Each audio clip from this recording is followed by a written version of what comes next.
Vamos a ver.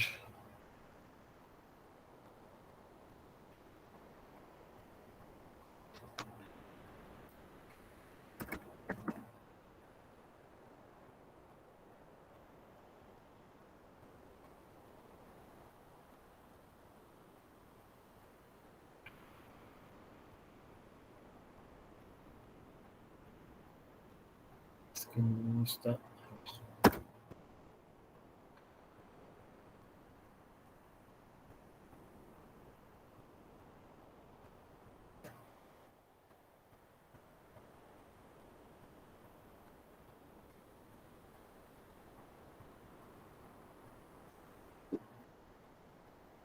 Ok, ahí va.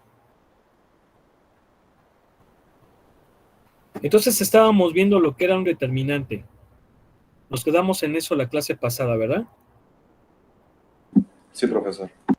Vimos lo que era un determinante y esto es importante porque una de las formas para evaluar lo que viene siendo el producto cruz, pues es mediante el determinante, ¿no? El determinante de los dos, de los dos vectores. ¿Por qué? Bueno, pues por lo siguiente, ahorita vamos a ponerlo aquí. Creo que era la página 780, no, ya es la 700, más abajo. 86, profesor. Más aquí. Bueno, ¿por qué es esto? Porque yo puedo calcular el producto cruz de dos vectores en R3, obviamente en R3, mediante esta fórmula, pero esta fórmula, si se fijan aquí en las componentes, pues son los elementos del determinante, ¿sí? Que obtendría, estas componentes son determinantes que salen a partir del determinante, ¿sí? Vamos, podemos evaluar ese determinante, ese producto cruz mediante este determinante también. ¿Qué significa? Significa lo siguiente. A ver, vamos a ponerlo.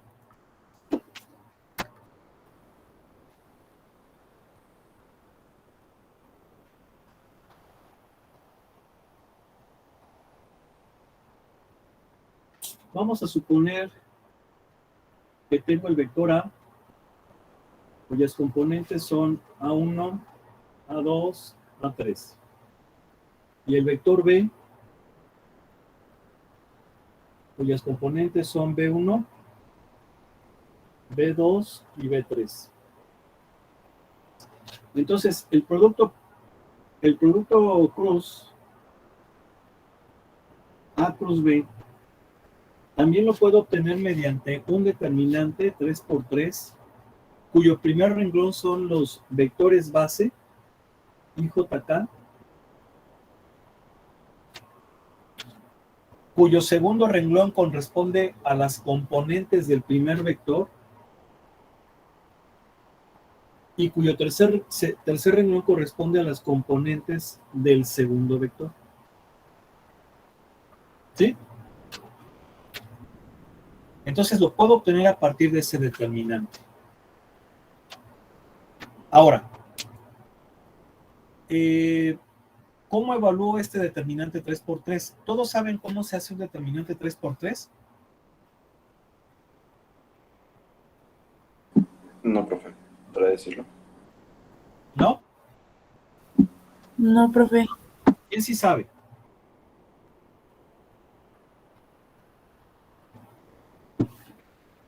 A ver, por ahí creo que ya algunos llevaron geometría analítica. ¿Dónde están? Yo, profe. Entonces, ¿por qué no respondes, hijo?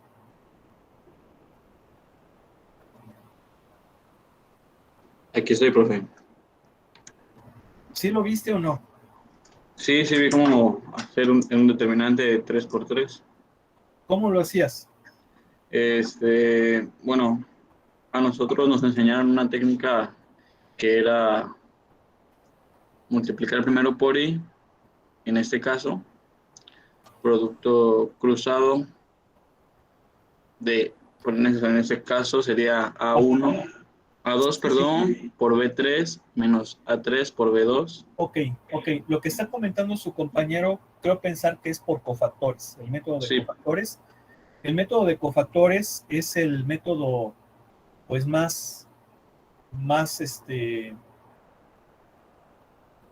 vamos, el infalible, porque lo puedes aplicar prácticamente a cualquier determinante. Es el método de los cofactores. Pero en la preparatoria se enseña un método trivial, pudiéramos decirlo. Trivial entre comillas, porque a fin de cuentas se está aplicando la definición de determinante, que fue la que les explicamos el viernes pasado. Yo lo voy a explicar de las dos formas, lo voy a explicar con esa regla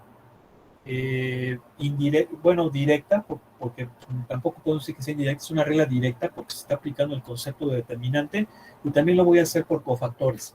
Entonces, la forma directa es de esta forma. Voy a poner con líneas a los productos elementales, pero para poderlo hacer, tengo que repetir los dos primeros renglones abajo. Este es como se explica en la preparatoria.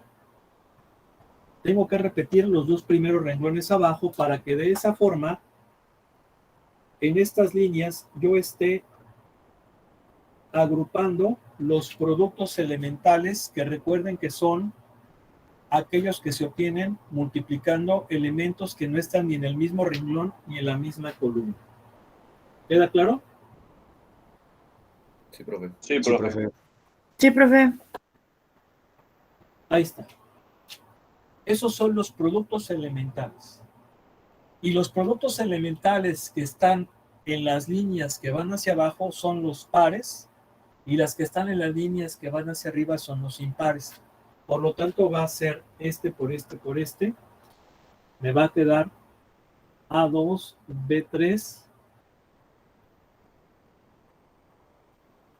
en I. Lo voy a hacer paso por paso. Este por este por este, más A1, B2 en K.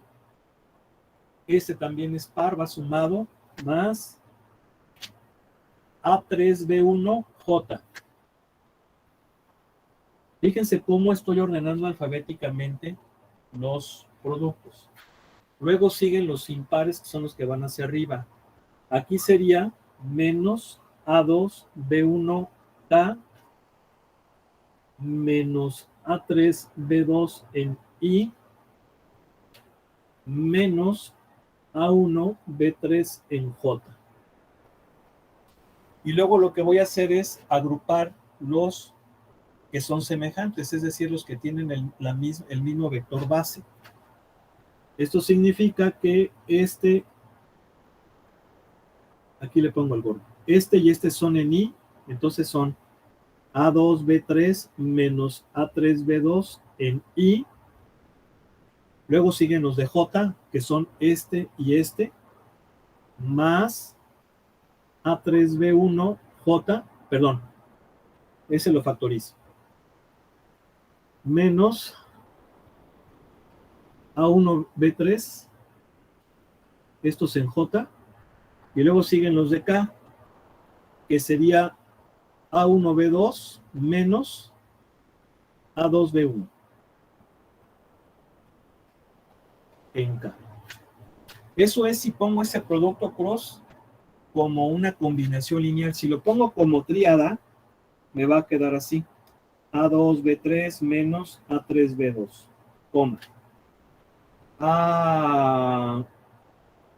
A3, B1 menos A1, B3, coma. Y luego es A1, B2 menos A2, B1. Y si se fijan, esto es lo que viene en el libro. ¿Sí están de acuerdo o no? Si tienen el libro por ahí, van a ver que esta es la primera definición que viene del producto cruz. ¿Sí están de acuerdo? Sí, profe. ¿Sí es así? Sí, profe, ya la vi. Sí, Bien. profe. Chequen los subíndices. ¿Sí está bien?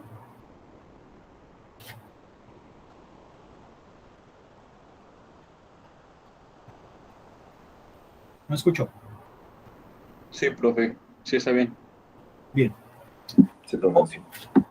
Entonces, este es por el determinante. Ahora, vamos a hacerlo por cofactores. ¿Cómo sería por cofactores? Bueno, para ello voy a repetir acá.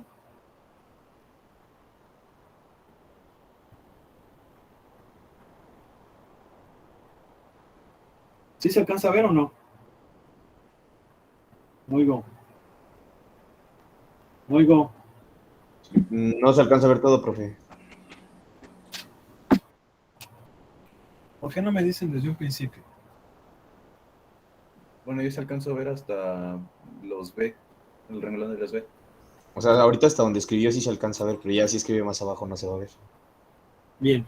Voy a poner un poco más arriba y lo voy a poner con otro color. Están todos aquí, ¿verdad? Sí, profe. Sí, profe, aquí andamos. Profe. Sí, profesor. Si no, entonces, a ver, vamos a ver cómo es por cofactores. Por cofactores es menos 1 a la m más n por el menor m más n. Es decir,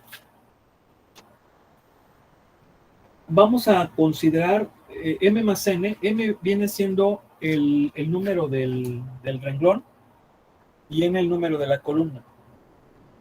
Y obviamente, para desarrollar un cofactor hay que hacerlo ya sea por un renglón o por una columna. En ambas situaciones va a dar lo mismo. Tú puedes desarrollar un determinante por cualquier renglón o por cualquier columna y te va a dar lo igual. En este caso, por comodidad, siempre se utiliza el primer renglón que corresponde a los vectores base. Entonces, como voy a empezar con este elemento que es el 1, 1, eso va a ser menos 1 a la m más n, es decir, el número de renglón más el número de la columna, que sería 1 más 1, por el determinante de la matriz que se obtiene al quitar ese renglón y esa columna. Y va a quedar así.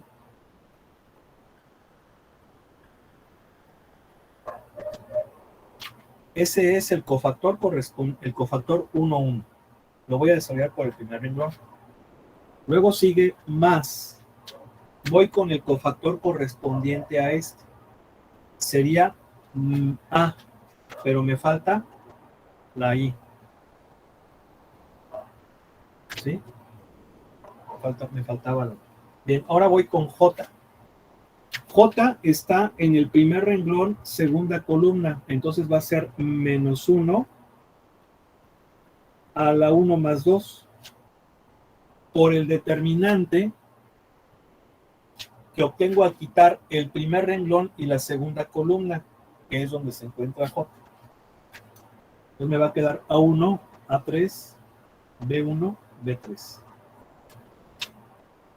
Y obviamente es J. ¿Sí? Luego sigue el cofactor 1, 3, que es el de K. Entonces va a ser más menos 1 a la 3 más 1 por el menor que obtengo, por el determinante que obtengo al quitar el primer renglón, tercera columna, y me va a quedar A1, A2, B1, B2. ¿Sí? ¿Sale? Me voy a venir para acá, para esta parte. ¿Sale? No oigo. ¿Sí? Sí, profe. Sí, profe. Y se los voy a poner negros.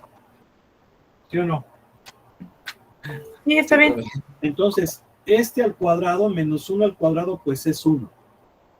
Ya no lo pongo. Y este es un determinante 2 por 2. El determinante 2 por 2 es el más sencillito de calcular. Bueno, en realidad el determinante más sencillo de calcular es el 1 por 1, que prácticamente es el puro elemento.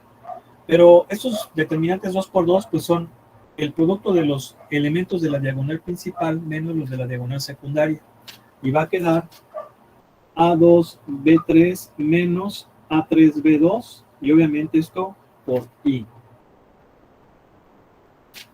Luego, esto va a ser negativo. Este va a ser negativo. Y entonces va a ser este por este menos este por este. Ya dijimos, diagonal principal menos los que están en la diagonal secundaria. Pero por culpa de este signo, los de la diagonal secundaria serán los positivos y los de la principal van a ser negativos. Por lo tanto, sería A3B1 menos A1B3, esto en K. Perdón, en J. En J. Y finalmente sigue este que sería menos 1 a la 4, pues va a ser positivo. Este determinante va a ser, aquí no hay ninguna bronca, diagonal principal, A1B2 menos A2B1, y esto en K. De hecho, aquí me faltó multiplicarlo por K, porque ya no me cupo. No oigo. Oigo. Sí, profe. Sí, Bien. profe. ¿Te Sí, fijas profesor. que esto es lo mismo que esto? ¿Sí o no?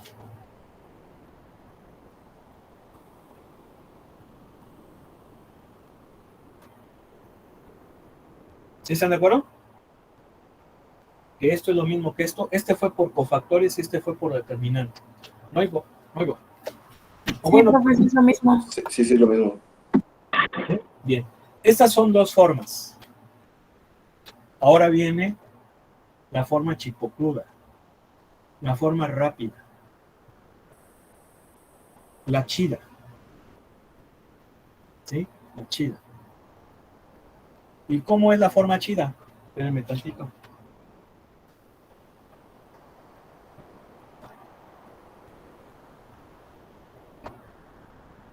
La forma chida es la siguiente, es casi hacerlo mentalmente. Sí se necesita práctica, pero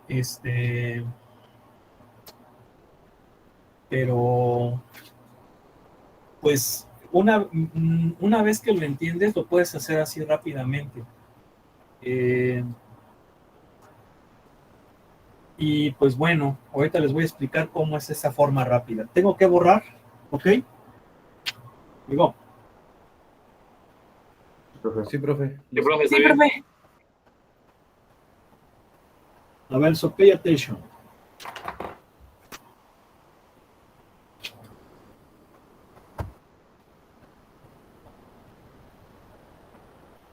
Voy a borrar nada más esto. Ya eso no, para que ahorita comparemos. Esto no. Esto de aquí no, porque es a lo que debemos de llegar. ¿Sí? Oigo. Ok. Entonces, fíjense bien. Este producto cruz, pues es en forma de tríada. Esto. En forma de tríada. Y aquí viene la intuición. ¿Cómo es esto de la intuición?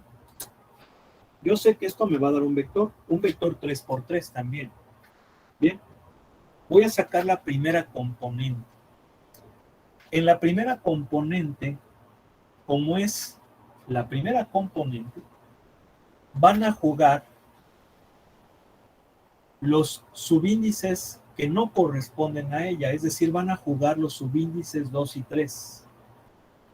Y tengo que recordar que el positivo es el que lleva orden y el negativo es el que no. Por lo tanto, aquí van a jugar esos. ¿Se entiende o no? Porque es la primera componente, van a jugar 2 y 3. No oigo. Sí, profesor. Ahora, ¿quién lleva orden de los productos? Pues el que lleva orden es A2B3, lleva orden, ese va más, y el A3B2 no lleva orden. ¿Por qué digo que A2B3 lleva orden? Porque es AB, adelante. Por lo tanto, debe de ser 2-3. ¿Se entendió? Entonces es Sí, este A2B3 menos, obviamente, el que no lleva orden es A3B2. ¿Se entendió? Sí, profe. Bueno, ahora voy con la segunda componente. En la segunda componente va a jugar 1 y 3. Ahora, ¿quién lleva orden? Quien lleva orden es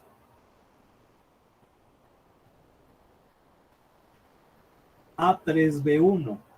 ¿Por qué lleva orden A3B1? Porque es AB y luego el subíndice es 3 y 1. 3 y 1 sí lleva orden. ¿Sí están de acuerdo? 3, luego sigue 1, ¿sí o no? Sí, se repite el ciclo.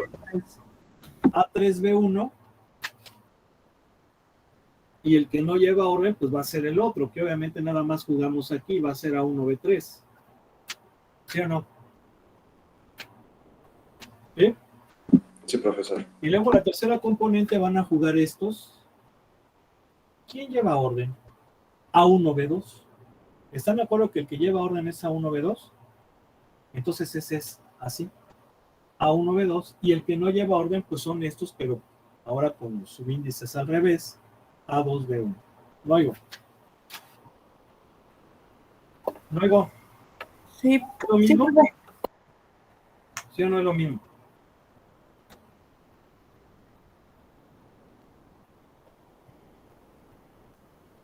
No oigo. Sí, es lo mismo, profe. Estaba checando las. Bien. ¿Cuál les gustó más? Pues esta última que acaba de ir. Este último, profe. Sí, o sea, nada más sé que esta sí es un poquito más mental, ¿no? Ese es un poquito más mental. Más lógica, ¿no? Sí. Porque, por ejemplo, utilizar las otras, pues me va a llevar tiempo, ¿no? Me va a llevar tiempo. Obviamente, pues también está el de anotarla en el formulario. Pero, pues miren. Si lo puedo hacer mentalmente, bueno, no mentalmente me refiero a que si lo puedo hacer sin formulario, pues está mejor, pues estoy aplicando los conceptos. Y sobre todo que me están diciendo que no han llevado álgebra lineal.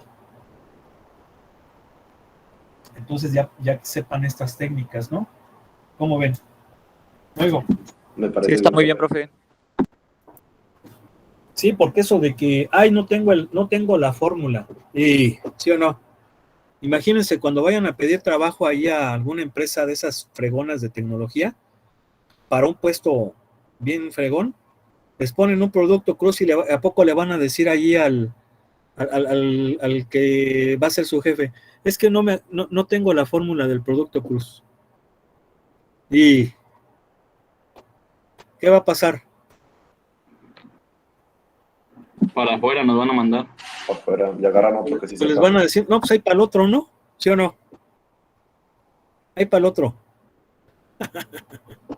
Luego. Y sí, profe. Sí, Sí, profe. chips, oye, ¿no? Imagínense, allí ya no les digo qué universidad, ¿no? Pero ahí hasta van a estar. ¿Saben cómo? A ver, espérenme. No les estoy compartiendo, ¿verdad? No, No, No. profe. No, profe. No, profesor. A ver, vamos a ver.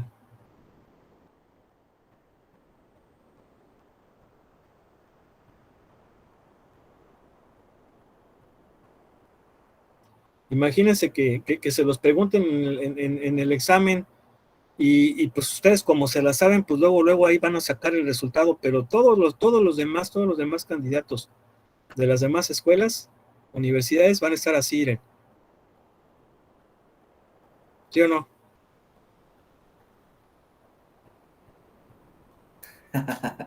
¿No? Ya lo vi. y ya después de eso. ¿Sí o no? Sí, profe. Y pues por ejemplo ahí se fijan, hay una chica muy guapa allí, pues van a ser ustedes porque pues sí van a estar, sí lo van a poder hacer, mientras que el otro tómala, ¿sí o no? Sí, sí. ¿No? Joven. Oigo, Sí, profe. No sé Qué buen meme. me están dando el avión, ¿verdad? No, profe.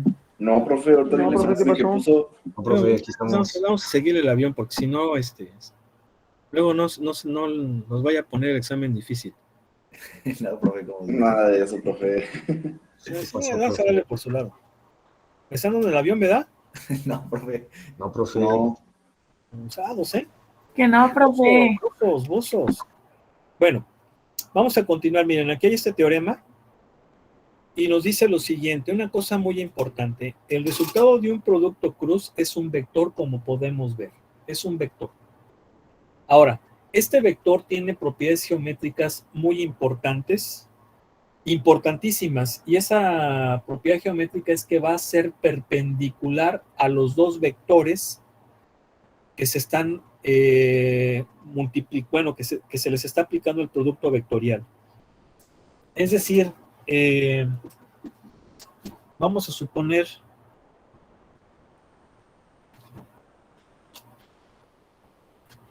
que yo aquí tengo el vector B y aquí tengo el vector A. Si se fijan, pues son vectores que tienen el mismo punto de aplicación. Eso ya lo hemos comentado. Estos vectores pueden estar en cualquier parte del espacio, pero aplicando el principio de transmisibilidad siempre va a ser posible hacer que su punto de aplicación coincida. Y precisamente para interpretar el carácter geométrico del producto cruz, pues tenemos que hacerlo de esa forma, no hacer que sean concurrentes, o sea que tengan el mismo punto de aplicación, aplicando el principio de transmisibilidad, si es que están por ahí regados. Independientemente de eso, recuerden que cuando yo defino un vector, lo estoy haciendo como un vector posición. Y si lo estoy definiendo como vector exposición, pues significará que incluso ese punto de aplicación común es el origen. ¿Queda claro o no? Sí, profe. Sí, sí, muy claro. Bien. Ahora, este producto cruz es un vector que va a ser perpendicular a estos dos vectores. Por teoremas de geometría plana, por eso les digo que esto, vamos, no se puede contradecir con lo que ya está. En la geometría plana, uno de los postulados de Euclides decía que dos rectas determinan un plano. Si estamos diciendo que la dirección de unos vectores es la recta de acción, entonces quiere decir que estos dos vectores definen un plano. Y por lo tanto el producto cruz de esos dos vectores va a ser un vector perpendicular a el plano definido por ellos dos. Sin embargo, aquí hay una cosa. Puede ser dos. ¿Por qué puede ser dos? Porque puede ser un vector que vaya así o así. En ambos casos, estos dos vectores son perpendiculares al plano definido por A y B. La pregunta es, ¿cuál de estos dos es el bueno? Y para responder a ello, aplicamos una regla que se llama la regla de la mano derecha. Agarras tu manita derecha, ¿sí? Y entonces, tus deditos, excepto el pulgar, tus deditos deben de indicar cómo es el producto cruz. Aquí es A cruz B, de A a B, de A a B, de A a B. Y tu pulgar va a apuntar hacia donde es el vector. Por lo tanto, en este caso, va hacia arriba. Este vector sería A cruz B. No oigo. Sí, profe. Sí, profesor. Mientras que este vector sería, voy de B a A para que sea él, entonces sería B cruz A. No oigo. Sí, profe. Profe, Y aquí estamos llegando a una cosa muy importante. A cruz B no es lo mismo que B cruz A. Generalmente, aquí le voy a poner, generalmente, puede haber algunos casos que sí, pero son muy mínimos. En términos generales, A cruz B es el inverso aditivo o el negativo de B cruz A. ¿Queda claro? No oigo.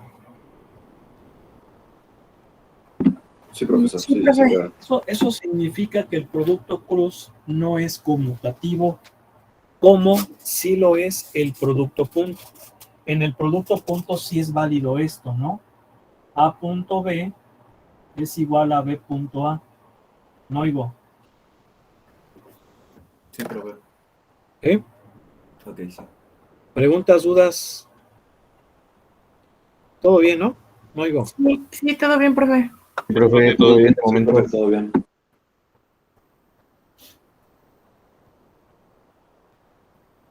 Bueno. Entonces, fíjense bien. Aquí hay un teoremita. Este teoremita. Que dice, si θ es el ángulo entre los vectores A y B, y además es un ángulo mayor de 0 pero menor de 180 grados, obviamente aquí está en radianes, entonces la norma o magnitud del producto cruz de los dos vectores es igual al producto de sus magnitudes o normas por el seno del ángulo entre ellos. ¿Sí? Recuerden que en el producto punto es el producto de sus normas por el coseno del ángulo. Aquí es el seno. Bien. Esto tiene, podemos sacar conclusiones del anterior teorema. Y recuerden que eso se llama corolario. Por eso dice aquí corollario. Corollario. Dice, dos vectores no nulos A y B son paralelos si solo si su producto cruz es 0. Pero observen, este 0, ¿cómo lo ven? A ver, se los pongo más cerquita. ¿Cómo ven ese 0? ¿Cómo lo ven?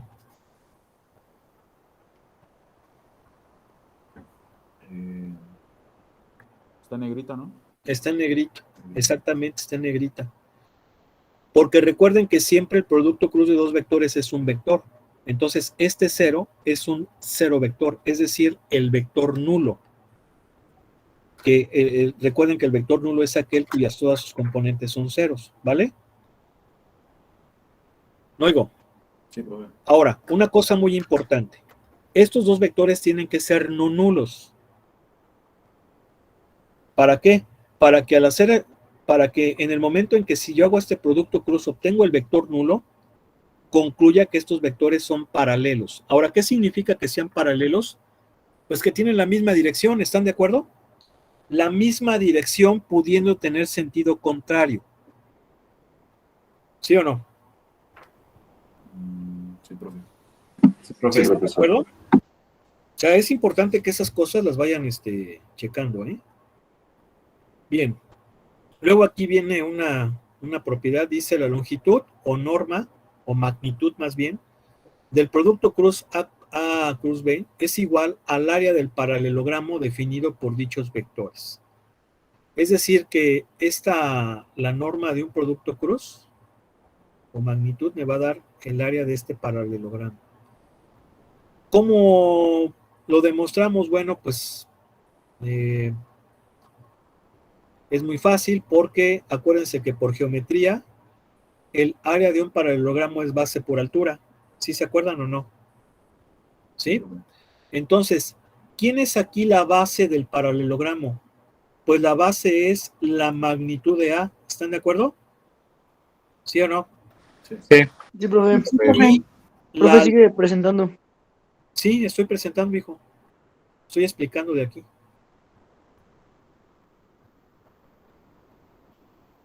Estoy presentando a la clase, hijo. Estoy explicando de aquí del libro. No te escucho. Sí, profe, perdón. ¿Estás dormido, verdad, hijo? Hijo. No, profe, es que creí que era del pizarrón, pero me confundí, disculpe. Tranquilo, tranquilo. Un tecito de manzanilla, hijo. Tienes mucha chamba de seguro. No, todo bien. Órale, pues. Take it easy, take it easy. A ver, entonces esa es la base, la norma de A. ¿Y quién es la altura? La altura es la distancia perpendicular a la base y que va al vértice opuesto. ¿Sí o no? Sí, profe.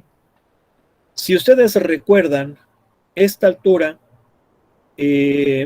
pues observen cómo se forma este cateto, perdón, este triángulo rectángulo, y observen cómo la altura pues viene siendo el cateto opuesto al ángulo.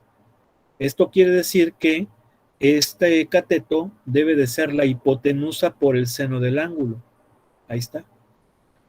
Luego entonces, el área sería la norma de A por la norma de B por el seno del ángulo entre ellos. Por eso es que esto me da el área. Ahora, si se fijan, aquí le pone la magnitud del producto cruz, porque si yo le pongo magnitud del producto cruz, este seno se va a considerar con el signo positivo, ¿sí? Porque puede ser que el producto cruz sí sea negativo, ¿no? O sea, las normas.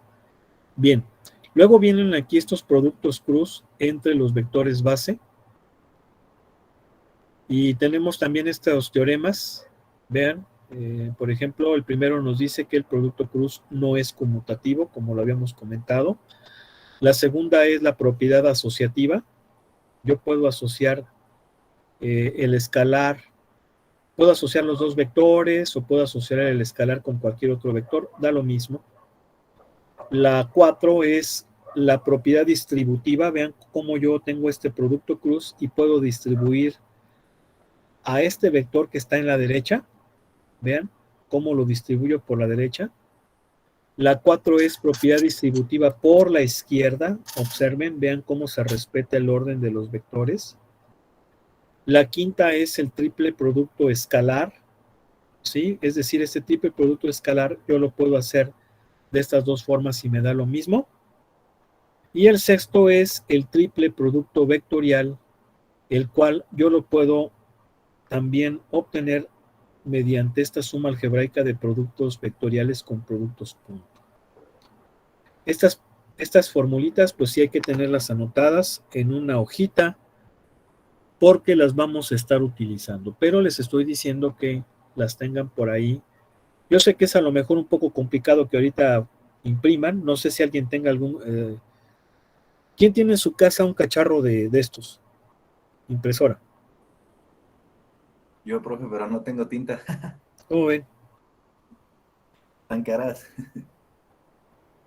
Pues allí en Plaza de la Tecnología. Pues voy a checar porque es de los de cartuchos que se tienen que comprar. Sí. Si no, tómenle una foto, ¿ok? Tómenle Una foto captura. para que las tengan ahí en su mismo celular, hagan una carpetita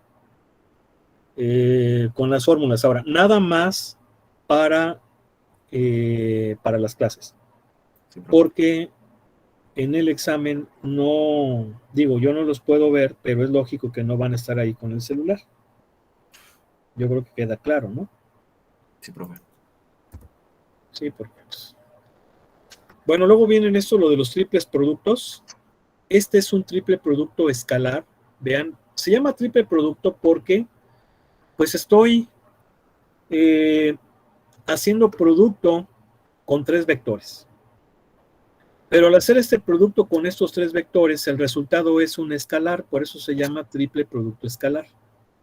Si se fijan, es un producto cruz, el cual luego se hace punto con un vector. Ahora, ese triple producto escalar tiene propiedades geométricas muy importantes. Y aquí lo podemos ver. Nos dicen, el volumen del paralelepípedo determinado por los vectores A, B y C es la magnitud de su triple producto escalar. Es decir, pues aquí sí esto se va a traducir como valor absoluto, porque recuerden que pues este triple producto pues es un escalar que puede ser positivo o negativo, pero como por definición los volúmenes tienen que ser positivos, por eso es que esto viene siendo como valor absoluto, ¿sí? Aunque también viene siendo la norma, o sea, eso hay que ver. Bueno, ese es en cuanto al triple producto escalar. Luego tenemos este concepto muy importante en ingeniería, que es el concepto de torca, el cual también en mucha bibliografía se le conoce como par, como momentum angular también, o momentum. Y tiene importancia, gran importancia en ingeniería. Muchos libros le llaman par, Sí se han fijado, ¿no? Creo que es muy común escuchar la palabra par, ¿verdad? Sí, profe. Sí, profesor. Y podemos definir a la torca o al par como la capacidad que tiene una fuerza para hacer girar un punto o un eje. ¿Sí? Aquí podemos verlo, dice la idea del producto cruz ocurre siempre en física. En particular, consideremos una fuerza F actuando en un cuerpo rígido en un punto dado por un vector posición R. Por ejemplo, si nosotros aplicas una fuerza a esta llave, ¿no? A esta llave para mover, ya sea para apretar o aflojar este tornillo. Y entonces producimos un efecto de giro, ¿sí? Dice, el torque relativo al origen, es decir, relativo al punto, porque también hay torque con respecto a un eje, se define como el producto cruz de el vector posición y el vector fuerza, y mide la tendencia del cuerpo a rotar alrededor del origen. La dirección de la torca, del vector torca, indica el eje de rotación. ¿Sí? Entonces, este concepto es importantísimo en ingeniería, el concepto de par, porque podemos decir que el par o la torca, pues viene siendo la galleta, por así decirlo, ¿no? Para mover algo girándolo.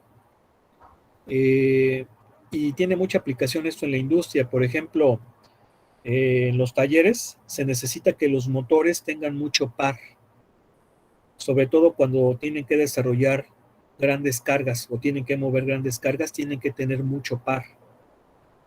Esa es una de las cosas que comúnmente se consideran. Por ejemplo,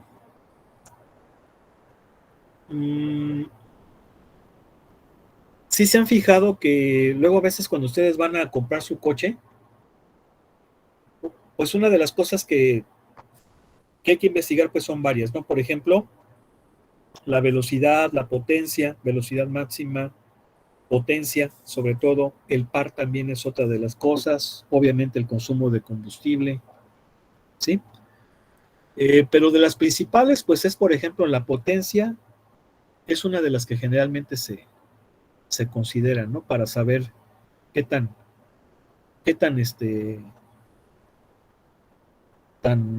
bueno es el motor del coche. Por ejemplo, ¿sí conocen la subida esta que va al campanario? Sí. Sí, profesor. Ahorita ya no está tan fea, ¿eh? Ahorita ya no está tan fea, pero antes estaba muy fea. ¿Por qué? Porque ahorita ya como que la alargaron más para que la subida no fuera tan pronunciada, pero anteriormente no estaba eso, ¿eh? Era una sola y estaba muy empinada la subida. Y de hecho, decían que cuando tú querías comprar un coche y querías probar el motor, pues te aventaras esa subida y ya podías más o menos saber cómo estaba el motor, si sí te convenía o no comprar el coche. A ver, esa subida la deberían de hacer ¿en qué velocidad? En primera, ¿no, profe? Primera, tal vez Primera, En segunda, si el carro está bueno. Ajá. Sí, puede alcanzar a dar en segundo. y si viene solo, ¿no? Ok. ¿Por qué? ¿Qué pasa? ¿Por qué no subirla en quinta? ¿Qué pasa si ustedes la ponen en quinta? Gasta. El torque de la transmisión es mayor y no provoca tanta fuerza. No, a ver. En quinta se supone que es lo más rápido, ¿sí o no? Sí. O sea, tú metes quinta en la carretera, o cuarta. Bueno, dependiendo si tu coche tiene o no hasta la quinta. ¿Sí están de acuerdo, no? Sí, profe.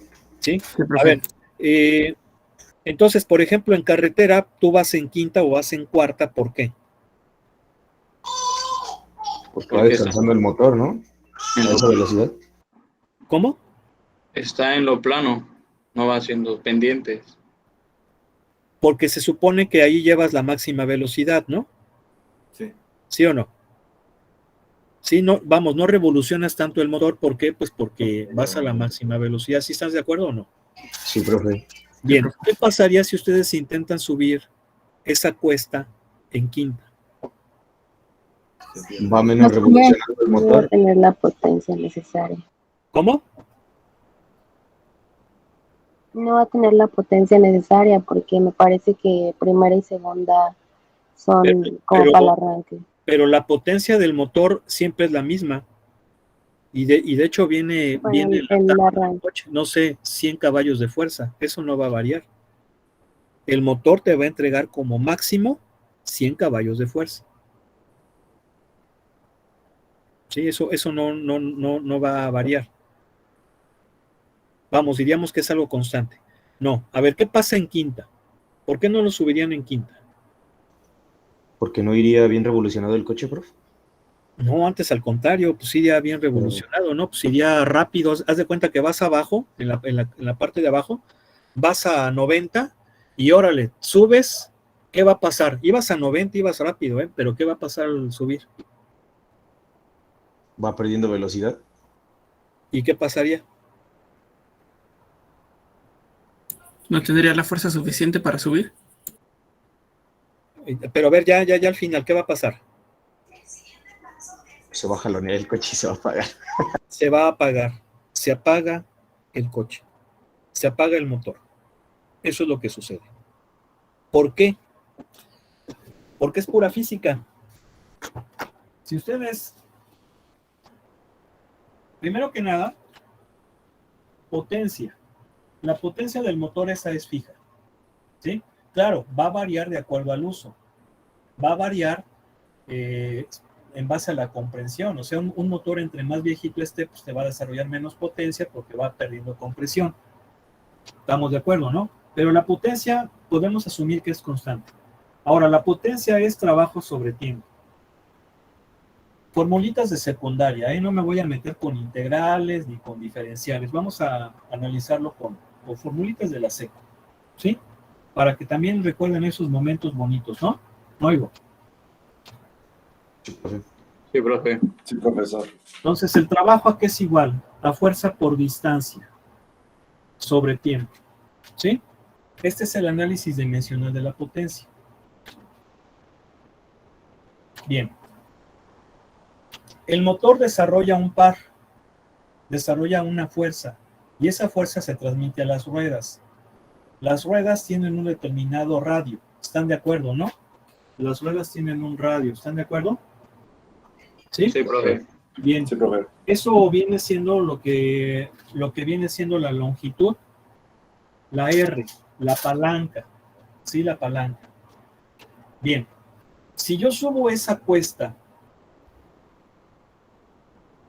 tengo que desarrollar mucho par, mucha capacidad. El motor tiene que mantener ese giro de las llantas, ¿sí? Conforme yo voy subiendo, obviamente el motor va a tener que desarrollar más fuerza. ¿Por qué desarrollar más fuerza? Porque el peso ya experimenta una descomposición vectorial. Entonces, va aumentando la fuerza. Sí, va aumentando la fuerza.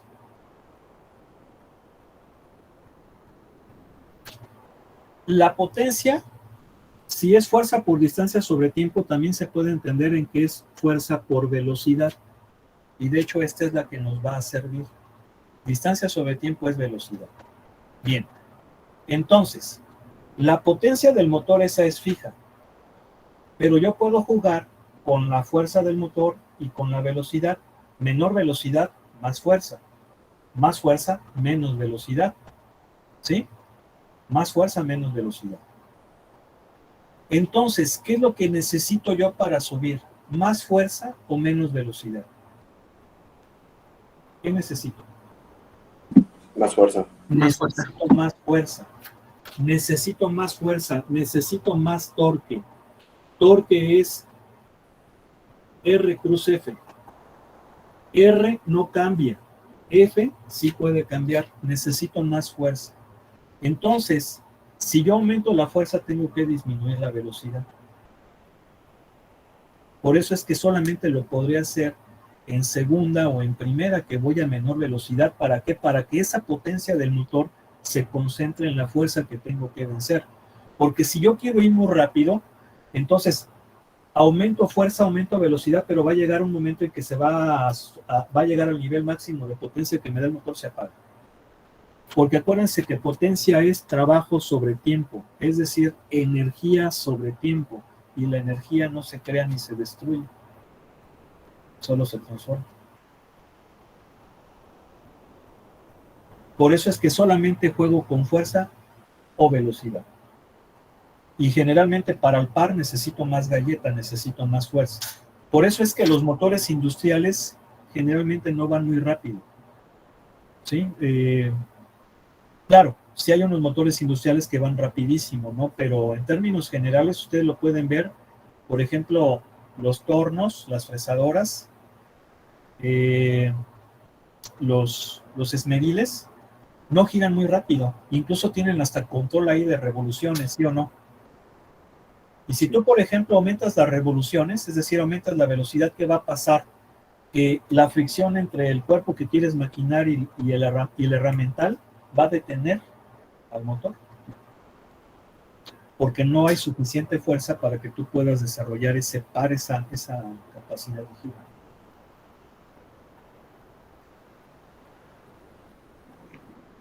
¿Se entiende o no? Sí, Sí, profe. profesor. Profe, Muy bien explicado. Entiende. Ahora, los motores que desarrollan mucho par, hay que decirlo, generalmente son los motores eléctricos. Son los que desarrollan buena galleta, ¿no? A diferencia de los de combustión interna, que también, pero pues tienen otra, se pudiera sofocar, ¿no? Los motores eléctricos sí tienen mucho par, por eso es que es el motor eléctrico el que se utiliza para mover los trenes. No es un motor diésel. El motor diésel lo único que hace es alimentar el motor eléctrico, que es el que en realidad mueve al tren. Por eso es que tienen bastante par, bastante galleta, ¿no?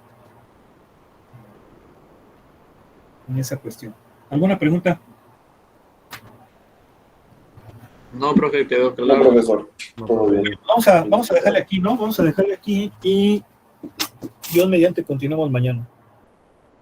Está bien, profe, que descanse. Buenas noches, profe. Buenas noches. Nos vemos mañana. Un placer. Nos vemos mañana. Nos vemos, fue un placer estar con ustedes, nos vemos. Sale, profe, gracias.